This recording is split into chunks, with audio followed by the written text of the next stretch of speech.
Welcome to Bending Over Backwards with James Adkins. I'm your host, Dr. James Adkins, where each week we take a deep dive into what it takes to break through barriers and change the game, whether that's in medicine, business, or life. Today, I have a great guest with me. His name is Jason Lanham, and he runs a company called Astro Creative, and he's been helping me a lot with our podcast, and he has a really unique story because he's a young, healthy bloke, and he's almost had two near-death experiences. He had two. I'll let Jason get into that right away. Welcome, Jason. Oh, thanks for having me, man. You bet. Thank you. So, where are you from, man? From Detroit originally. Okay. Yeah. All right, Motor City Madman. And yeah, that's just outside of the city technically, but okay. I like to tell everyone around here, like, you ever seen the movie 8 Mile? Yeah. I grew up on 15 Mile. So like right down the road. That's great. Yeah. So. Yeah, that's cool. I actually met Kid Rock, David, your Detroit guy. Yeah. His manager was best friends with my attorney growing up, so I got to meet him. So that's my famous Detroit person I met. He was pretty cool. Yeah. Got to have cocktails with him. And now he has a replica of the White House on his property in Tennessee. No way. Have you seen that? It's like a bigger version of the White House on his property in Tennessee. Of course. That's him. Very on brand. Yeah. So walk me through, so you grew up in Detroit and you're an entrepreneur now and you've got your own business, and walk me through some of the formative, steps along the way. Yeah, I think growing up, I just never really fit a mold. And so I kind of got translated into my adult life of like, anytime I got a job, I was like, I hate this and I think they hate me. And so, and I just kind of always, beat the sound of my own drum. And also, I had something as a child that they changed names now. I don't know what it's called now, but it was called sensory integration dysfunction, which SIDS now means sudden infant death. Yeah. So that's it changed now. I don't know what it's called. But pretty much like a form of autism where pretty much like my nervous system was overreacting to everything. So some people have like an underreaction when they have it. Mine was an overreaction. So everything to me was like extremes. Like if someone flicked me, I thought they punched me. If, the grass felt like needles, not like grass. And so you're hyper vigilant. Yeah. And so pretty much I grew up with like, just always like kids leaving me alone because there's something wrong with me. And then it also like affected my speech and things like that. And so I did a lot of therapy growing up. So I think that started a lot of me just being a little different than everybody. And then as puberty came, they told my mom that like I would grow out of it. Like usually, it's not a forever thing. Like it's usually. So how was that like as a little boy? What did that? What did you have difficulty with? Just playing well with others. I mean. Playing well with others at a young age, for sure. There's so many stories about me just randomly just starting to beat up kids because I thought they did. Well, you're from something. Detroit.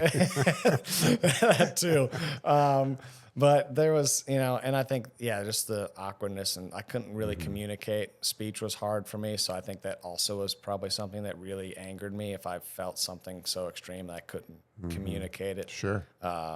And so, I just was a very angry, energetic, restless kid. So moving into like preschool and kindergarten, first grade, it just was really hard. Difficult. Like my mom always makes the joke of like she walked into my kindergarten class one day and there was like all of us kids sat on the floor and there was me in the middle and then a big wide circle around. No one was by me. No one wanted to be around you. And I was like, my mom has so many funny stories. I'm just like, you're laughing at yourself. So you're healthy. You're healthy. Yeah. They're funny then. I feel bad for my mom, 25, 30 years ago dealing with our moms. that. Many of them are saints, aren't they? Amazing women. Yeah, definitely. So that's kind of that paved a path of me, like, just kind of always being a little different and then like seeing things different. And then, growing up, even as I grew up out of that, I always kind of felt like I was just going to do my own thing. And every time I tried to get like conformed into like what everyone else was doing, it just like didn't work the same for me. So I was like, I'm just going to do it my way. Okay. Well, that's cool. So what was your first job? I was a busser and I baked bread at like a Middle Eastern restaurant. Okay. And that was an interesting job. Still my best friends worked there, so they got me the job. And my manager was, I forget what country he was from, but he was racist towards white Americans. Okay. And so that was interesting. Where I got It's usually the other way around. I got the flip side of it. So I was like, wow, this is really strange. I learned a lot at that job. I worked there for like a month and I was Okay. like, this is crazy. So I'm going to leave. But yeah, that was, I don't think I've worked in a restaurant since. I was like, Okay. I don't think I'm good. I think Not I'm your- going to, yeah. Not your thing. Yeah. Well, you got to where you are now. Give me the points along the way. High school, I fell in love with video. Okay. I always liked kind of broadcast, but I was always thinking like sports broadcast, but I fell in love with video. And then went to a trade school for video, which was okay. Like I feel like it's one of those things you have to do to learn. Sure. Not pay a bunch of money to sit in a classroom to learn. Yeah. So, I met a couple cool people and then started like freelancing and doing like some, side corporate gigs from that. And then I ended up working for, which was then Automobile Magazine, which was underneath Motor Trend. Okay. And then Motor Trend dissolved it and brought it like everyone into the company. So worked for Motor Trend for 2.5 years and shooting some video and photo. Like I have some published content, which was really cool. Yeah. But mostly I was like what they called the vehicle coordinator, which was just the office boy. Yeah. You were ground floor. You got to work your way up. Everybody Yeah. works their way up. Yeah, so it was cool. I got to travel and I got to drive a bunch of cool cars Fancy all the cars. time. And Yeah. then moved on from there, moved to Chicago and worked for, the Ghost supplements and energy drinks.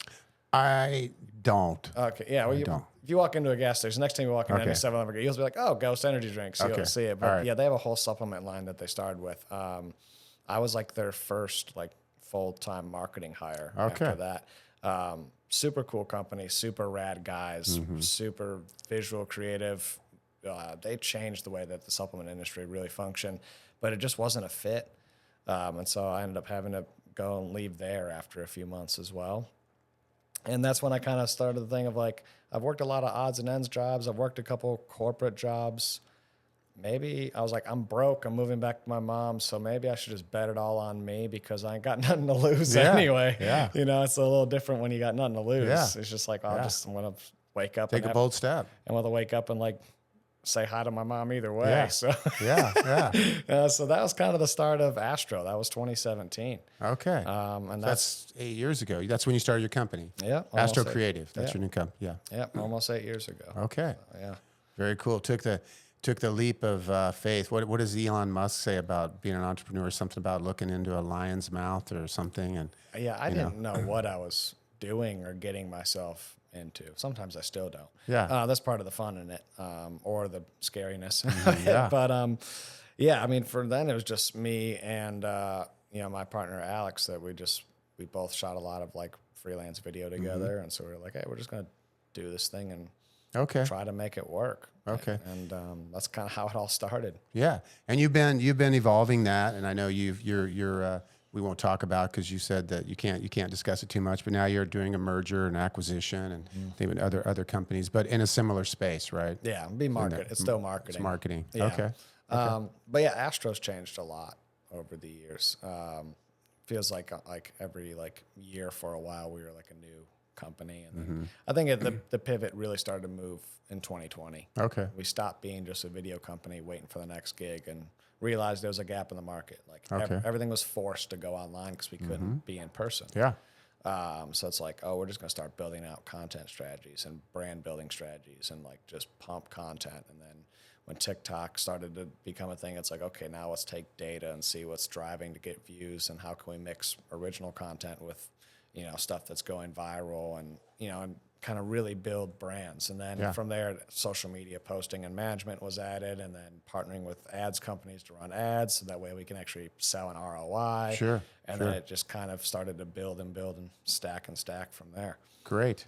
Yeah. I don't know too much about that. I'm learning more all the time. But I know what it's like to juggle a dream, and developing having employees and dealing with the market and all the frustrations goes along with that. Now, I'm gonna hop, skip, and jump over to your health because obviously I'm in medicine and spine and pain medicine and this we call the psychobiosocial model is really important to me. It's been really for 25 years of my career, and understanding how the biology interfaces with psychology and then the social side of disease and human beings, and how we're all genetically different, and how different treatments work for different patients. And I know you literally you came close to death twice, right? Yeah. Twice. And share with us a little bit about that. That's very personal. But share with us a little bit, because a lot of people who follow this are interested in medicine and being healthier. Yeah, I think the funny part is like The funny part. I was like, my whole family was like, how did this happen to Jason? Because I was like the healthy, fit Yeah, you're one. lean and fit and young, and that was kind of the funny part of like, oh, out of anyone in like my big family, it happened to the guy with abs and muscles, you know? I think for me, it was a needed portion of life, but I think a needed portion. Like you grew from this, is what you mean. I had no choice to. Yeah. It was like really kind of like, to me, anyways, felt like a do or die, like, you know. Clearly. So, yeah, I mean, it happened so fast. That was the weird part. What year was that? 22. Okay. 2022. Okay, so in the middle of COVID, Well, or towards the end of COVID, or whatever. yeah, I was supposed to say, depending on where you live, you were home free from COVID, and then where some places weren't. For me, the world was pretty normal at that point. Okay. But yeah, if you were in like certain cities, you probably not. But 2022, I remember just literally one day I had like a really bad stomach ache. And I was like, I don't like what's going on. Like I was getting little stomach aches here and there, but nothing bad. But this one was like literally like made me go home from the gym, which is like I never leave the gym. If I'm there, I'm finishing. And I went home and then like went to the bathroom and it was all blood. Yeah. And Scary. I was like, that's really not good. And I didn't have health insurance at the time either. Oh man. So I was like, cool, that's something I should get looked at. Yeah. So I looked up a bunch of health insurance policies, weighed them out that night. The next day, called, and then had them price compete and like, seeing which could give me the best value for the money. And got insurance, like insuring a burning house. and then just the next day, like got a policy. As soon as the policy got activated, went to the hospital. Yeah. Well, hey, like, trying to be responsible and do something. Yeah. Yeah, because I was like, I don't want to pay those medical bills. Of course not. It'd be catastrophic. Yeah. So that was, and they found out pretty quickly it's ulcerative colitis. Sure. Like, were you here in Arizona then, or were you in? I was in Michigan. You're in Michigan. Okay. Yeah. They found out really quickly. They assigned me what's the GI doctor. Yeah. And thank God they assigned me this guy, because some doctors, it's just, there's so many patients, right? And so it's hard. And so I think some of them have a hard time doing it and connecting and really learning. And connecting with your specialist, your physician, is important. Yeah. And, especially in a hospital sense where there's so much fast-paced rotation. Yeah. And so I got this guy named Dr. Turk, and he just like poured into me. He was on it. He poured into me. He was trying everything. He really cared, like, and so like, even if he didn't always have the right answers, I just knew that like he was going to do what he could. He was going to help you. And like, that was like, the trust. Yeah. It's huge. Yeah. And he found out pretty quickly. He just ran a scope and he was like, this is bad. He's like, and then he started asking me like, how long have you not been telling anyone? I was like, this happened Monday. And he's like, you're lying. He's like, the inside. And he's like, you have the second worst colon I've ever seen in my life. Wow. And he's been practicing for like 15 So you years. hadn't had any major symptoms that you could. So you're just high functioning. You didn't know you had no symptoms. No symptoms. No consistent loose stools. No. Wow. Yeah. Wow. And he's like, there's no way. He thought I was lying. He thought I was like hiding it out of embarrassment. I was like, no, this is what I did. And I told him the whole insurance thing, and he was just like, that's crazy. He's like, you should be in so much pain that like you need to be dripped morphine, or else like you're agonizing and can't walk and can't eat and can't do anything. And he's like, you're in here with like 6-year boys in the hospital room laughing. And I was like, yeah, like I don't feel good, but like it's like. But you're a high functioning individual. Some people can alter their function and deal with disease better than others. We're all genetically different, and so that's amazing. So he was shocked. Yeah. So because people die from this, this. Yeah. And if you perforate your colon, That's a you're rough. you can be dead. You Yeah. know, you get septicemia, and it's pretty bad. And so you were relatively close to that. Now you ended up you had some surgery, right? Yeah. Well, I ended up, after the first hospital trip, went home after a few days, and that's when things started to really go downhill. I lost like 45, 50 pounds in 3 weeks. Wow. That's when like I have a pretty good pain tolerance. Yeah. But like that's when it was hard to stand up straight without leaning on things. And you're losing your fluids. Yeah, people get cardiac issues. You can die. I was getting constant iron infusions, and I was crazy trouble. pale white. My lips were white. It was Now, how old were you then? 27. Wow. And so I just make terrible jokes at terrible times, and my poor mother was in the way for most of it. I was like, well, I'm not going to become part of the 27 club, so we're going to push through this. And she's like, can you not say things like that, please? So that was your way of coping. Yeah, I just had like, I was feeling terrible, but like also I just refused to like Quit, succumb. And like for me, this is where I've had a lot of very controversial conversations with people, but like for me, depression doesn't exist. Doesn't mean it doesn't exist for other people, but for me, I just can't lower my own standard to succumb to something that like I gotta find a way, or the attitude to just drive forward. So for me, it was just like, well, that's not an option, because I feel like then my body will give away. If the body follows the mind, I'm just like, I can't do that. Because you're fighting. People know this, have been ill, and physicians know this, but you're depressed when you're that sick. Whether you realize it or not, you're fighting it. You're fighting it. Yeah. And high functioning people, there's high functioning depression, and that's what you were probably dealing with. I mean, depression. It kind of, when people think about depression, in the classic sense, you think about somebody who quits. That's the way I used to think about it. Oh, you lie down, you're sleepy, you're depressed, you're throwing in the towel, and that's how. But So I stuff think before. It's everything before. well, I think you could think of depression as it kind of comes in two forms. It has some people describe it as it has twins, and but they're not fraternal twins, and so some people will experience depression, and it'll be they sleep a lot, and they cry, and they're sad, and they can't function. But a high functioning individual like you, obviously, can experience depression in a form of anhedonia. They're not getting the joy out of life that they typically would. They're working harder. So you're compensating. You're just like, I'm just going to work harder, man. I'm going to get tougher. Yeah. This thing isn't going to get me. Yeah. I'm just going to power through it.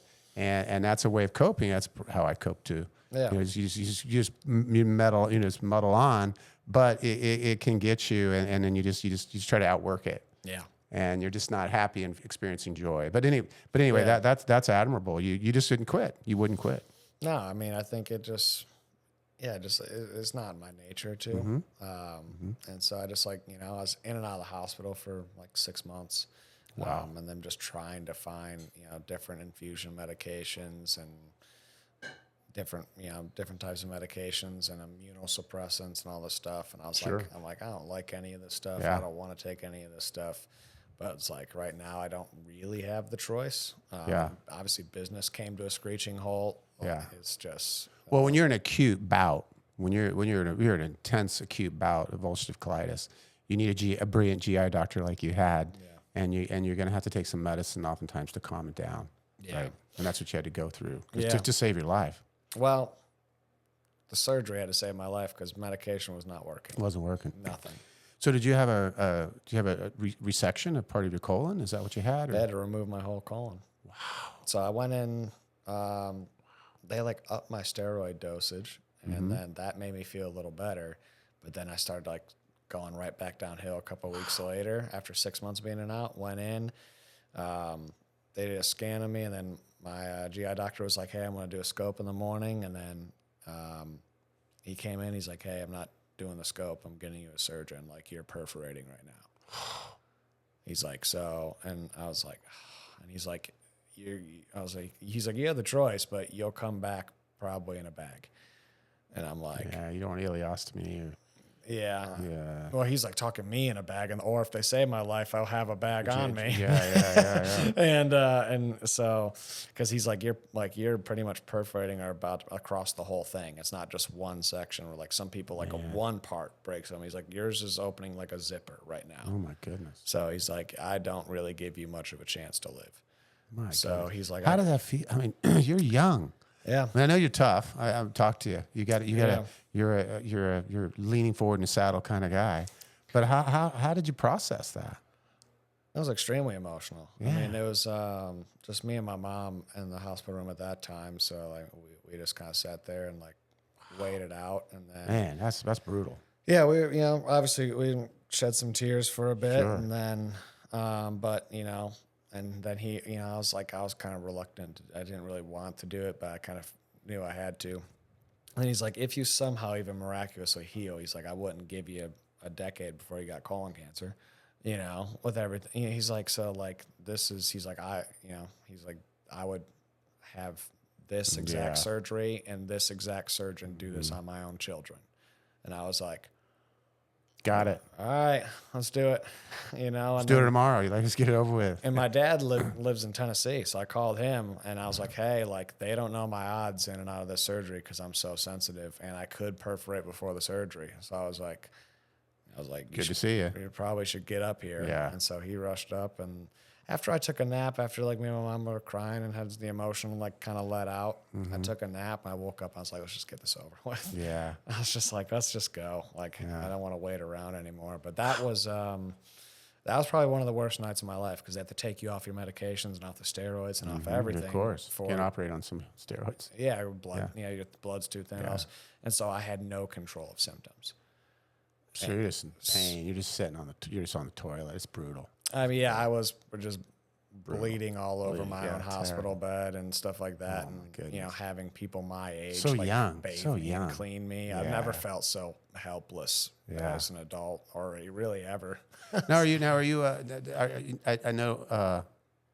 I'm a spiritual person. Yeah. You lean on God, and well, how did that?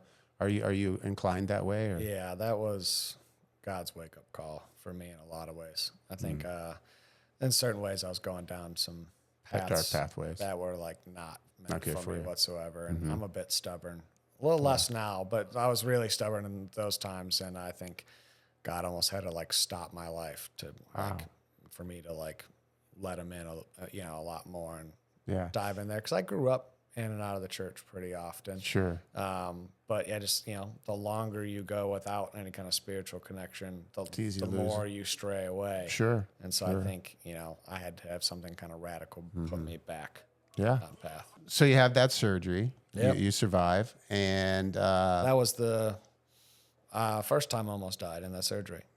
oh, during the surgery. Yeah. Tell me what happened. Vitals Plummeted. You tanked. and they were like, "Oh, we're not gonna be able to finish this thing." They were trying to get me to do 2 surgeries for the reversal, and ended up having to get 3 just because your vitals slammed down. Wow. He said I did recover pretty much on my own pretty quickly. They didn't need to do anything major, but it was just like, nope, we're not going to risk it anymore. We just got to finish whatever they were doing at the time and patch me up and get me out of there. So yeah, that was tough. Brutal. You're a young man. Yeah. It's terrible. Yeah, It's a nightmare. Yeah. The funny enough, I have a picture of my colon, which is if you I dissected colon. if you long want time to see ago. it, I'll show you. Young man. It looks Nasty. It looks like something out of an alien movie. It don't look like a body part, that's for sure. But yeah, that was time 1 that I almost died, and then I got a major infection a couple days after the surgery, and then they had to shove a tube in every single hole and needles up and down every arms and just throw every single antibiotic they could at me and back in ICU. And that was like, Wow. yeah, I guess Dr. Turk was getting ready. He told I became friends with a nurse that really good friends with her. And he was like telling her that he might have to prepare my family that I might not make Oh it my out of the goodness. infection. Wow. And then miraculously the next day, I just like Healed up. started going back up. And I was like, 'cause I was telling him like, I'm going to be around. I got to bother a lot of people for a long time. I'm young. Yeah. Y'all ain't getting rid of me this easy. I got a lot of cool stuff to build and a lot of people to bother along the way. Right on. So, yeah, that was kind of my energy through it. I was like, just like, you guys think I was dying? No. So you heal up from that. Yeah. And tell me, what was the next big point along the way? Yeah, I think, I mean, I had to get 2 more surgeries after that, you know, which was kind of like once things got started again, I like stop and then take a few weeks off to heal. And then a few months go by and then stop. And like, so I like got the business back up and going a bit again. And, you know, I had a couple guys on team that were able to carry kind of the basic load, but not improve anything. And when you don't improve anything, it goes down. Sure. You know, Sure. Things are progressing or digressing, Yeah. you know? And so I was able to kind of get back in the saddle with that a little bit. And then just really the point was just building relationship with God and building my health back and, you know, and trying not to hurt myself in the process. Because like when you have surgeries on your core, it's just everything centered around your core. Sure. So like risk of hernia, injury and stuff. Because you got to strengthen your core without injuring yourself, and that's tricky. Yeah. There's ways to do it, but it's tricky. Yeah. We do tell that with spine patients. A lot of the exercises to strengthen your core can actually injure your spine. Interesting. And so if they're spine neutral, so if you can do like planks, you probably know lateral planks, 2-point planks. Those are great exercises for the core, but a sit up is a really bad idea. Yeah. You know, and you've probably been educated about that. You know, flexing to strengthen you think patients will say, "Doc, I can't believe my back hurts. I do 300 sit-ups a day." I'm like, "Well, that's why your back hurts. Yeah. You can't be flexing, extending your spine doing sit-ups. It's terrible." It's just a weird movement altogether because it pulls so much on the upper back and everything too. And your hip flexors, we sit all day, so these muscles are too short anyway. So you want to strengthen your core without contracting your hip flexors. And that's our spine neutral exercises, which are planks, right? 2-point planks, lateral planks. Those are great exercises. So here you are. You look really fit. I mean, so you recovered from that. What about dietary changes? Because that's my entire undergrad focus has been in human nutrition and eating correctly. And everything I learned long before you were born, was a lot of it was wrong. About what we thought about human nutrition. And with patients with ulcerative colitis, what we were taught is interesting. And I'm curious to what your physicians recommended to you and what you've done dietary-wise. Can you share that with us? Yeah, this is where I had a lot of disagreements with the medical system. I bet you. I bet you did. They were like, when I was sick, like there's one things that digest the easiest, which makes sense. But it was like, eat Wonder Bread with like a fried egg. And like, and I'm like, so you want me to put like chemical processed bread? I'm like, that's a piece of cardboard in you with a nutritional value of 0. Yeah, a piece of Wonder Bread. Yeah, but the egg on top, that was I was like, it wasn't terrible. Yeah, and then no, they just like you try to get you nut butters and trying to teach you nutrient dense foods, which you need because as you know, people with ulcerative colitis get really bad nutrient deficiencies, right? Yeah, I mean, you're not absorbing anything. Yeah. And you're dehydrated. I mean, it's a mess. Yeah. It's tricky. Yeah, I mean, I was down to skin and bones, ribs and collarbone and everything sticking out. Yeah. You know, but afterwards, you know, obviously it's kind of like trial and error. Like they're like, hey, like you might be able to handle certain things, you might not be able to handle some things. Like now, when I had the ostomy bag for 6 months before, you know, that was a change in itself too, because that thing sucked. Oh, it's terrible. it's a young man. It's terrible. I felt. How do you explain that to a girl? I felt so less alpha. I was like, of course. This is terrible. Funny enough, is like any girl that knew was actually attracted to me more. It's like like a female, like feminine sympathy card. But I was like, I don't think I like this though. It's still weird to me. And I was like, I don't know. But yeah, that was like, so like, you know, anything with like a thick skin with the ostomy bag or nut seeds, you know, raw veggies, things like that. We're like, no, that could get stuck. You know. And then once I you know, got the full reversal. It's kind of like, oh, well, like retry again to see what you can tolerate and not tolerate. And the raw veggies things, which I don't really like them anyway, so it's perfect. Don't really work. They cause blockages. Which blockages are painful and suck. Dangerous. A lot of what I've learned is like if I have a lot of tortillas, it'll block me right up. Yeah. Especially if they're corn, because Corn's terrible. It doesn't digest. Corn, we shouldn't be eating corn. It's killing us. It just doesn't digest. That's how we at all. fatten up cattle. It's, Yeah. it's terrible. But we have a big corn industry, so we're partially corn. Yeah. Our bodies are corn. It's in everything: medicine, food, clothes. it's crazy. It's crazy. Corn and We oil. subsidize it. Yeah. Corn and oils and everything. Yeah. It's crazy. Other than that, I was able to handle pretty much most things pretty well. I mean, Interesting. I'm blessed to not have most of the problems. Cooked vegetables, probably. You probably eat a lot of cooked vegetables, or I don't really eat vegetables. no. I'm a very like red meat and like Interesting. yeah, like honestly, I've been thinking about doing more like switching keto in a lot of ways. But like a lot of times I have like white rice, red meat. I do like the Japanese sweet potatoes because they're Yeah, the sweet potatoes are great for you. way more nutrient dense and stuff Yeah. too. And that's kind of like like fish. I do like salmons, different types of fish and things like that. But I'm like a steak and ground beef and ground lamb guy. Yeah. Or I get like everything's farmer's market. I go to the farmer's market, everything Fresh fresh, food. local. I don't do the preservatives. Do you avoid grains and beans in general? Do you avoid grains? I'm going to give you unsolicited advice. Yeah. You should. You should avoid. You said tortillas, grains. You should avoid grains and beans. Yeah, beans I don't really do because I've never really liked beans that much. Yeah. What about nightshades? Are you familiar with the nightshade? They're fruits that masquerade as vegetables, like tomatoes and zucchini and eggplant. Yeah, those I've never, Don't bother potatoes. Not too much. tomatoes, yes, but everything else, Yeah. no. Have you ever heard of an inflammatory protein that's found in foods called lectins? Have you ever heard of that? I don't think so. Okay, so there's a pretty brilliant. I like to talk about him. He's a brilliant immunologist and a CT surgeon, and he's written extensively about that. So lectins are they're proteins that are found in plants and the animals that eat those plants. And those they're found in the skin and the seeds of plants. And when we consume those, they really inflame our gut. And that's ulcerative colitis is massive inflammation in the gut. And so grains are full. You've heard of gluten. Oh yeah. Well, gluten is a weak lectin. There's much worse lectins that are found in these substances. And so avoiding grains and beans and nightshade vegetables or fruits masquerading as vegetables, really good advice. I think it's more current understanding of the condition you have of ulcerative colitis. But that would be, I think that's something to think about. If you eat beans, make sure they're pressure cooked, and because it's all about inflammation in your gut, right? Yeah. And healing your gut, especially on all the antibiotics, because that nukes your normal flora. Yeah. And you've learned about your normal flora, your normal bacteria levels in your gut. And I think I would educate yourself about that. Yeah.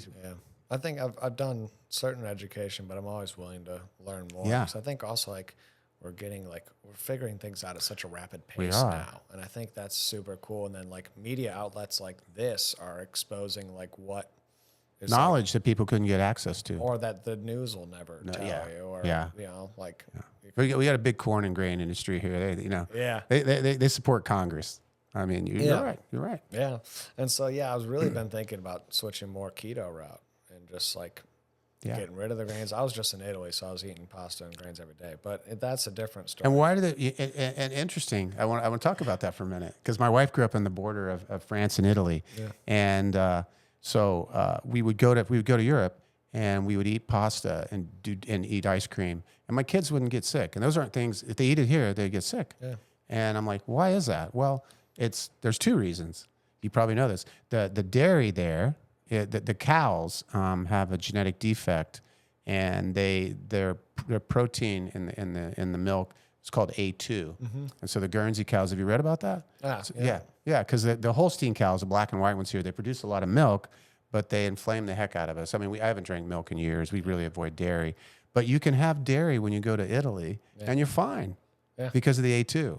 And the grains are genetically modified, so it's a different process. But Yeah, Italians don't play that game with their food. They want the no, best food, and they want they're serious about that. I love Italians. Yeah, Italians are cool. My mom's whole side of the family was Italian. Oh, you see, you look Italian. It's I like can see that. I was like connecting with my inner You're- self. yeah. So So you were good over there. You're eating healthy, fine, I felt fresh. great. Yeah. I mean, I was drinking wine and having little coffees and Yeah. pasta and tiramisu and what all the time. Yeah. It felt great. Yeah, well, we kill Americans here with the food industry. We do, unfortunately. That's my one biggest complaint. It's like I've traveled around like plenty of other places too. I'm very blessed for that. And it's just like every time I come back here, I'm like, The food is bad news. terrible. You can't. I've got 4 offices here in town, and one of the offices, the administrative offices, is in a part of town. I can't eat healthy food there. It's impossible. Yeah, you have to I have go to drive 20 minutes to go get healthy food because there's just no healthy food there. It's a problem. Yeah, me and my roommate and my friend were joking literally earlier today because they were talking about like going to get food at like Buffalo Wild Wings. And I was like, oh, I think they fry in beef tallow now, and they do, but all the sauces Yeah, high fructose corn syrup and grains and all the lectins I'm seed talking about. Yeah, oils seed and oils. everything Yeah, else. And I'm like, well, then what's the point? yeah. There's no point. It's just like, oh, it's You just got to eat at terrible. home. You got to buy your own. You got to source your own food, and you have to eat at home. Or you got to be really particular when you go out. Certain restaurants, as you know. Yeah. Very cool. So, what else have you done to modify your diet? I think really just like all my groceries and everything is, from local farmers markets. And like when I go to Michigan and stuff and spend a little time there, it's like the Amish markets and little farm stuff. Yeah. And it's just like as much as I can stay out of your regular grocery stores. Local. And and like they have everything that they don't or do with their animals on it, and like Okay. and you can meet the person that raised the animals, Yeah. and like it's like to me it's like that's the biggest thing, right? Okay. And then I eat pretty simple, like like I said, it's a lot Simple of, whole foods. and like I do enjoy like little snacks and stuff. Sure. But even like I try to find like there's like a couple bar companies, like the one bar that eats like called the Only Bar, and it's like depending on the flavor, it's got 5 or 6 ingredients, and it's like super simple, clean. Now, what do you, because stress management, we're all dealing with that, right? You're ambitious. It's hard as an entrepreneur, running your own company. It's painful. Yeah. And that can show up in our body, right? That we talked about the forms of depression. It can show up by just working and show up in your body. You start getting autoimmune diseases and you're breaking down, mechanically. We have patients that come. There's a condition called somatization of pain, and that's where a person gets emotionally. We're all getting emotionally strained and dealing with the traumas in our life, and that can move into your musculoskeletal system. People get back pain and severe neck pain and neurological diseases, which is you're probably aware of. But how do you manage your stress? I mean, what's your go-to? I'm way better at it now than I was pre-illness. It's been forced upon me. I think recently I haven't probably been as good as I could be at it. Just there's a lot of That's how life is. Yeah. I think traveling was nice to separate a bit, but I'd like to do some deep breathing. I think any kind of Breathing exercises. deep breathing Crucial. exercise, sauna. Crucial. I can sit in a sauna and just kind of like play like some like 432 hertz or 528 hertz and just like put my head back and So meditation. Yeah. You meditate. you know, Breathing and meditation. Great. That's what I do. yeah. Great. Exercise, breathing, meditation. Yeah. Prayer. That's me. Yeah, that's, so I was that's gonna it. say prayer was the other Yeah. thing too. I think I can get myself, and I kind of, if I can mix them and take a breath session in the sauna to mix into prayer to then evolve that, I think I can really kind of get myself into a place of separation. I think just gratitude also. Gratitude. I think like just being able to just like, wow, like I'm alive today. Like When you it's faced good. death as a young man, I Yeah. mean that shaped you. How has that shaped your ambition with work with your company? I think it changes like the things that we think matter don't in some ways. So it forces you to think a little bigger and not like get so stressed or about the minute details. But I think it also lights a different kind of fire too. It's like I got one shot at this thing. One and, shot. And like the reasons There's no why- redos. Yeah, the reasons why I'm building and making plays and trying to become a better person and better thinker is like really like to experience a better life, but also be able to then help others experience another life through anything, right? And Yeah. give back in any way, shape, or form. Yeah. And so it's like in some ways, it's like I've taken life less serious, but in other ways, I've taken it Yeah. more serious. That's a evolved position, I think. Yeah. Don't want to live with regret, right? No. I'm older than you, but you don't want to you don't want to be 85 years old and go, man, I just wimped out. I Yeah. just took the easy way out. I just I was afraid to take that leap. I think that's a thing I've always had because I grew up with a really weird childhood where like everyone just died constantly in my family. It's really bad. Like my dad's whole side of the family just chain smokers, so it was like lung cancer after lung cancer after lung cancer, and just a big family on my mom's side too. People just come and go often, and so I really just like had a different perspective on life even from a young age, and that's like I think the two things that I've always heard when people are dying is who they love and what they regret. Yeah. And like one's great, like, but the other one's like absolutely heart wrenching because it's just like, oh, like they can't go back. Yeah. Like, So, do you have, in the interest of a lot of people that I think follow us, are interested in self improvement, right? So you're still battling the, like we talked about, the ambition with you've stared death in the face as a young man and realizing that you had a condition that is stress related and it can be exacerbated by stress. And so, what do you have what's your morning routine? I always like to ask people that. I've got a pretty solid one. What's yours? mine is wake up at like 5:45, usually lay there for like 10, 15 minutes. I don't jump up immediately.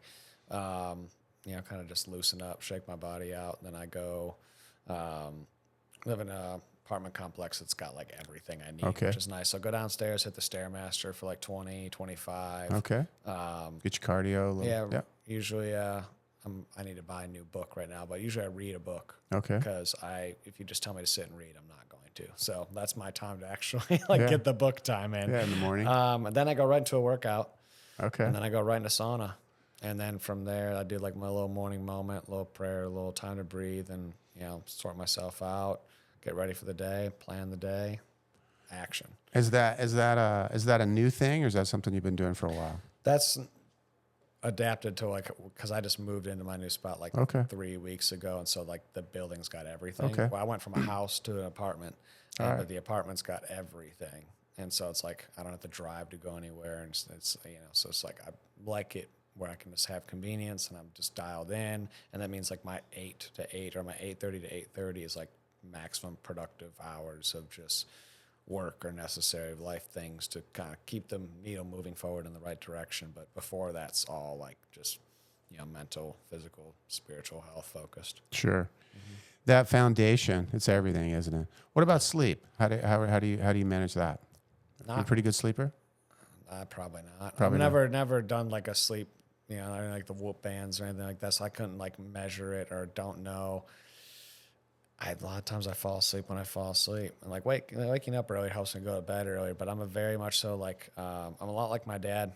I like don't need a lot of sleep, which is not probably true medically, but like no, there are short sleepers. I kind of feel like I am. There's people that genetically you read about this. They're called short sleepers, and I think. There's a lot. We're all studying this and reading about it now, but there are people who genetically can do really well on less sleep. I can go to fall asleep at midnight, wake up at 5:45 or 1, and wake up at 5:45. Fine. You just function fine. Yeah, That's my dad's cool. the same way. My dad would be like, "Yeah, I watched TV till 1:30 and had to catch a flight at 5:30, and it was fine." Like it's genetic proclivity. Yeah, like wow, it's cool. like so like when people are like, "Oh, I can't sleep," I'm like, "It really bothers me." I'm like, "It don't really bother me, I guess, unless it's like a night where I like really go through the night." Yeah. But yeah, it's I probably could do stuff to measure that because it's like really the most important thing, like how we rest and recover. Sure. Changes how we handle stress and everything. And as you get older, it becomes more important. It's pretty regimented for me. It's it becomes really really important, I think. And so, what are you working on now? What's the new project? New projects. Gotta just changes in the company, and getting part of another company, and so that acquisition you're talking about. Okay. So that is, no, it's technically not acquisition. I'm being brought in. More merger. Yeah. Okay. But Yeah, so that's a lot of handling that and learning through that is the biggest thing while still trying to drive business forward Sure. and do things in new ways. And I feel like I'm at just like a really like Yeah. another like pivotal turnkey moment of my life where like I feel like a lot of pages are ending and a lot of new pages are being flipped open. So I'm just kind of open to like learning and trying to position myself the best and Yeah. enjoy it in the process, even though it's a little stressful and like Transitions are anything. hard. Yeah. You know, we humans, our brain likes certainty, doesn't it? Yeah, that it does. And when you start shaking things up, it just doesn't like it. Yeah. Yeah. Yeah. So that's, that's a learning curve and not even just on like information, but it's even emotional. It's like, Yeah. oh, like I handle stress well, but like, what if it's new and different things Yeah. coming at you triggers different things. And Yeah. so like, oh, can I actually handle it well? Or is Yeah. or is it the routine stress I handle well? But if something new comes in, Curveballs are more painful. yeah. And so that's where I've been getting really real with myself. That's cool. Just become better every day. I think it's just like, and then whoever I can help in the process is just what I, care to Yeah, do. your gratitude that comes through. So, what advice would you have for somebody with ulcerative colitis? I mean, because I can tell you, patients with ulcerative colitis have a really high incidence of spondyloarthropathy. They have a lot of, which is a fancy word for you have spine arthritis, and peripheral people get arthritis in their joints. So Yeah. we see those patients in our clinic. We're not rheumatologists. We're pain interventional physicians. Yeah. But we see that. We see people. So what advice would you have for somebody that's in there? Because you lived it at its worst, man. You were Yeah. I close. feel like I'm qualified in some ways and not qualified in other ways because after they removed my whole colon, it's like, well, I don't deal with that anymore. And now that, for some people, that's a really amazing experience. And for some people, they struggle forever. And like, they can't digest things and like and so like my suggestion, just like blatantly the people that are really struggling, I'm like, just get it out. But then Yeah. like that's unlocks the next chapter Sure. of potential issues. Sure. But I think for me, like when I was struggling with it and really dealing with it is just like, do your own research. Like you're never going to like, no one's going to love you or take care of you like how you love and take care of you. So true. And so like, even if it's something that the medical system says this, like challenge it because like, Ask questions. like I Research. think everyone's still trying to learn about a Yeah. lot of things. And it's really, you can really tell what doctors are learning and wanting to open up new ideas and new things to help their patients. And then there's the ones that are like, that's what the book told me in school, and that's the Yeah. only thing it ever is, and it's never going to be anything other So than true. that. So And true. those are the doctors that I always just try to stay away Sure. from because I'm just like, no, I know that's detrimental to my health, but they Yeah. don't know that. They think they're trying to do what's best Yeah. for me. So I think really it's just research, and like if in a lot of ways, like if the medical system's like, don't do that, I'm like, you should probably consider trying that. Like in a lot of ways, That's it's just funny. like, that's like the honest That's- truth. A yeah. couple things that helped me were like very much so like, don't ever do that. Don't do it. And I'm like, cool. I was taking BPC 157 orally to help, substitute and like kind of gentle, symptoms down and lower inflammation and, people doing the raw milk from a local farm and stuff like that to really kind of build their gut microbiome. And Yeah. things.